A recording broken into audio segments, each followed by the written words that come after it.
Barry Sinclair has worked alongside some of the world's most famous celebs, such as Madonna, Steven Spielberg, and to name but a few. And some of his fans include people like Muhammad Ali and Ronald Reagan.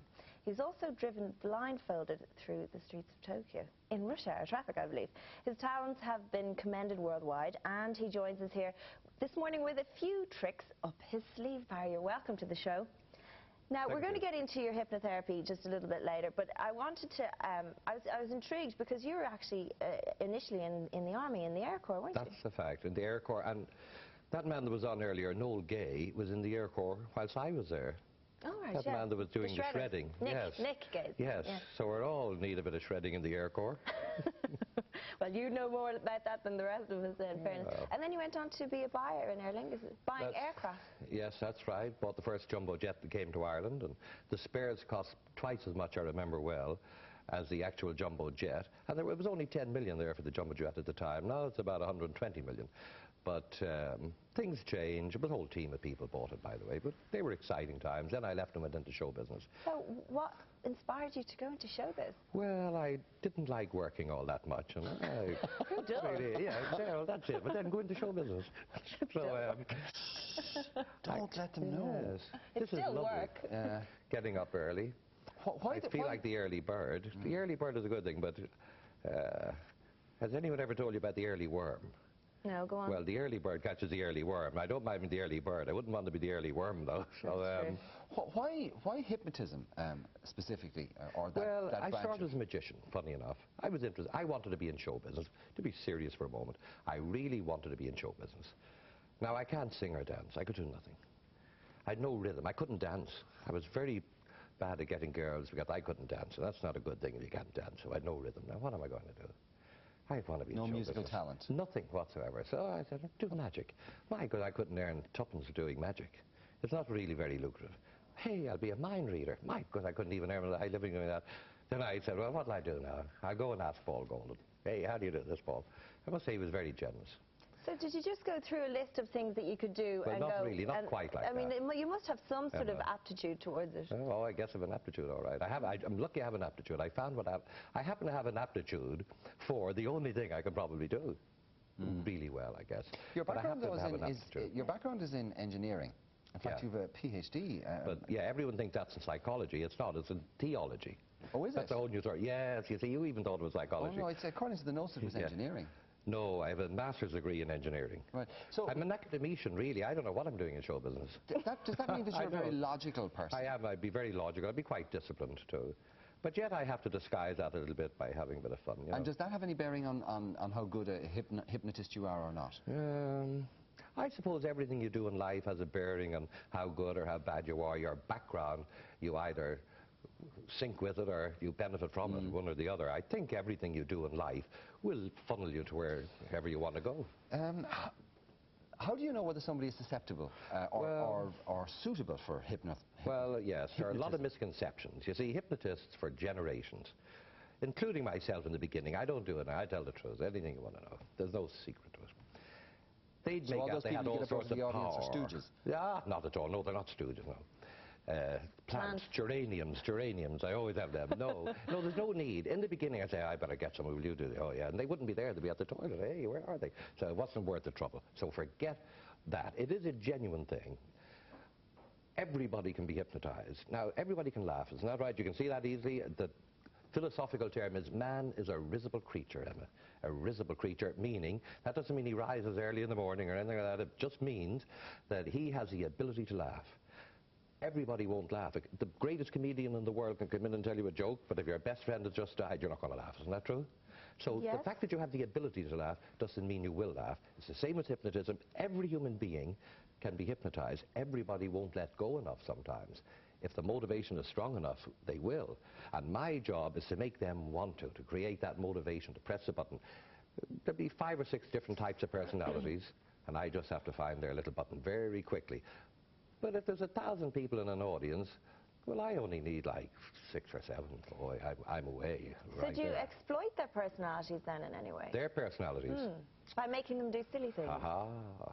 Exploit. Now, there's an emotive word for you. Manipulate, exploit. That sounds terrible, doesn't it? But let's say somebody made you £50 million. Wouldn't you love that? If they made 10 billion, you wouldn't care. You'd be happy with the 50 million. So the fact that you're exploited doesn't mean a thing. I exploit the situation. I would never No, that's what I mean. Exploit the situation rather than exploiting. And they love it, by the way.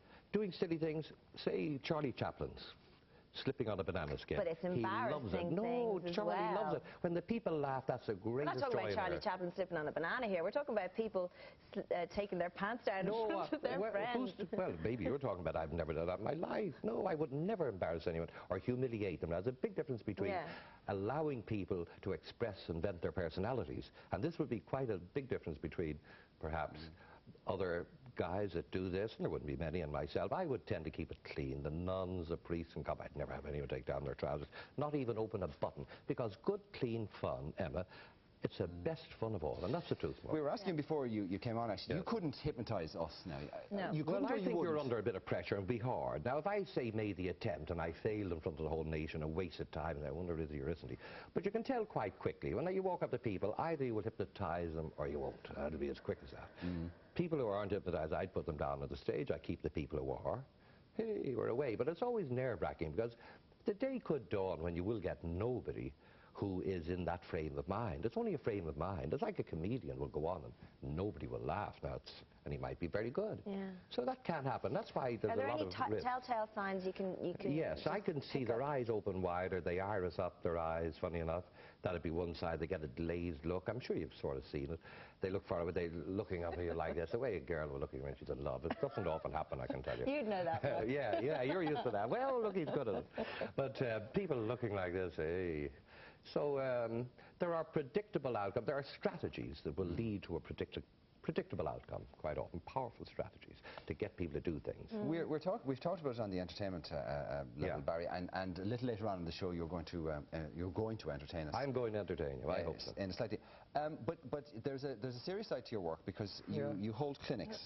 Yes, but even though it's serious, I do it. I'm not a serious person. A serious person, I can't be funny one minute and serious the next. I tend to, unfortunately, I damage my credibility by being fun-loving. And that's why I couldn't fit in that good in Aer Lingus, because I was a fun-loving person. I was disrupting everybody. I was doing my work perfectly. I was up to date all the time, but yet I was disrupting everybody else by doing tricks, telling jokes, and messing about.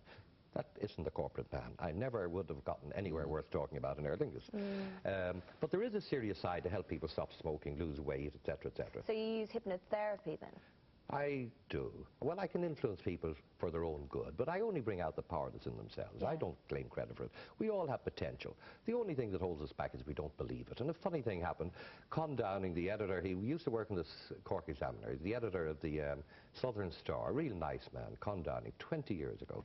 He's a reporter in the Cork Examiner, and I'm getting this person off cigarettes. Oh, and he's reporting it for the paper. And I'm doing my thing. Well, would you believe this? He was standing behind me taking the notes, and that's 20 years ago, and he smoked. He hasn't smoked a cigarette from that day to this. He stopped behind me. So he was passively hypnotized? I was just, you see, you can hypnotize people without even knowing it. But it's interesting that the way you described it is it's in us. It's just that we choose to ignore it, or we don't believe it ourselves. We don't believe it, or you don't know how to use it. Or listen, everything in life is simple. Life is simple. And people try to complicate it. But to relax. Children have the right idea. Haven't they? Yeah. Now we're talking. So you know about that. That's a fact. Life is simple. You try to complicate it. Entertainment is simple. You go out and you like the people and they like you and we have a good time. It doesn't matter if you fail, if you succeed in what you're doing. The fact is, you create a feeling in an audience. Will you, before we wrap up this section, Barry, will you set up what it is you're going to... Up, are we? No, this section of it. What is it that you're going to be doing for us later on, and tell us how the hypnotism or... I got good news this morning. I just want to interrupt you. I got a letter from the Reader's Digest, and I've been included in their... specially selected in their special draw, the Reader's Digest. Just thought you'd want to know that. This is the £40 million one, is it? Oh, yeah, I'm in the draw. Did you know that? Oh, I'm lucky. Sure, aren't we all? Oh, yeah. Are you in it too? Of course we are. For goodness sake, I thought I was the only one. I got a special letter. Anyway, come on, what are you going to do later on for us? I'm going to drive a car without blindfolded. We're going to put cotton wool over my eyes, then we're going to mask me, then put a bag over the whole lot so it looks good on television, and there won't be a ray of light reaching my eyes. I think Alan's going to be a passenger in that car. Oh, good for Alan. I hope he's not nervous. And how does hypnotism help you do this? Well, I want to tell you, I can't answer everything, my friend. And I'll tell you why. I earn my living by doing things that nobody on the planet can do, so I can't like go and tell people. Yeah, But your little secret, Barry. Yeah, it's a little secret, but it's very interesting and it's fascinating. Okay. And I don't even know how to do it myself. Well, we're going to warn Alan now, because he's outside with some weather, and we'll warn Alan. Do you realise you're going to be the passenger of a car being driven by a blindfolded man? I do now, and I'm really looking forward to that, and I can't wait.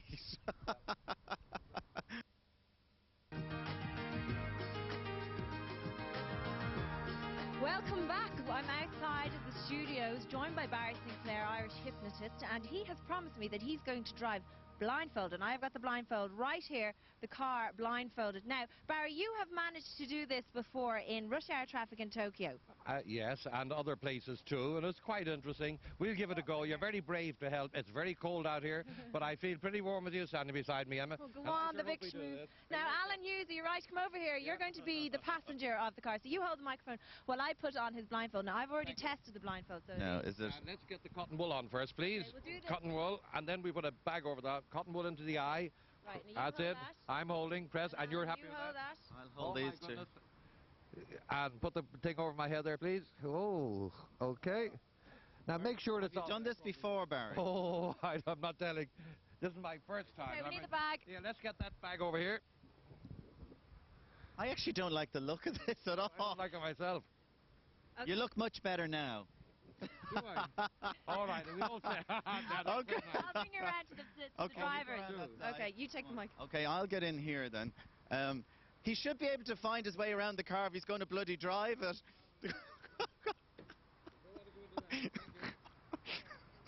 Good God. All right. Oh, my God. I think I'll get back out. He can't even get into the car.